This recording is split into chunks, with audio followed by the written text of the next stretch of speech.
महाराष्ट्र में देवेंद्र फडणवीस ने सीएम वाली कुर्सी हथिया ली। इसमें कोई शक नहीं कि वे इसके हकदार थे। महाराष्ट्र में भगवा झंडा इतनी ऊंचाई पर लहराया तो वजह फडणवीस ही है। भाजपा बुलंदी पर पहुंची तो वजह फडणवीस ही है। सीएम डिप्टी सीएम का शपथ ग्रहण हो गया। फडणवीस और शिंदे के बीच सीएम की कुर्सी का झगड़ा खत्म हो गया। अब पोर्टफोलियो बंटवारे की बारी है। महायुति में बड़ा भाई बनने वाली भाजपा अब अलग रणनीति के तहत आगे बढ़ रही है। उसने पहले सीएम पोस्ट पर कब्जा जमाया और अब उसकी नजर दो ऐसे मंत्रालयों पर है जिससे महायुति में तकरार बढ़ सकती है। भाजपा धीरे धीरे कदम बढ़ा रही है।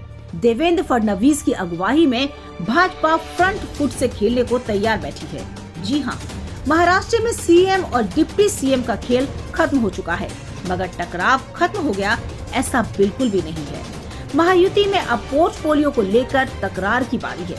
सूत्रों का कहना है कि महाराष्ट्र में भाजपा शिंदे वाली शिवसेना और अजीत गुट की एनसीपी के बीच पोर्टफोलियो को लेकर टकराव अब भी है। 132 सीटें जीतने वाली भाजपा अब अपना दमखम दिखाने की तैयारी में है। सूत्रों की माने तो भाजपा गृह मंत्रालय और वित्त मंत्रालय किसी को भी देने के मूड में नहीं है। यह दोनों ही अहम विभाग अपने ही पास रखना चाहती है। यह बताना दिलचस्प है कि शिंदे के नेतृत्व वाली सरकार में होम मंत्रालय देवेंद्र फडणवीस के पास था तो वित्त मंत्रालय अजीत पवार के पास। सूत्रों का कहना है कि पोर्टफोलियो का बंटवारा सीटों की ताकत के हिसाब से ही होगा। खजाना और कानून व्यवस्था की कमान भाजपा अपने ही पास रखना चाहती है। ऐसे में खींचतान बढ़ने की संभावना अधिक है।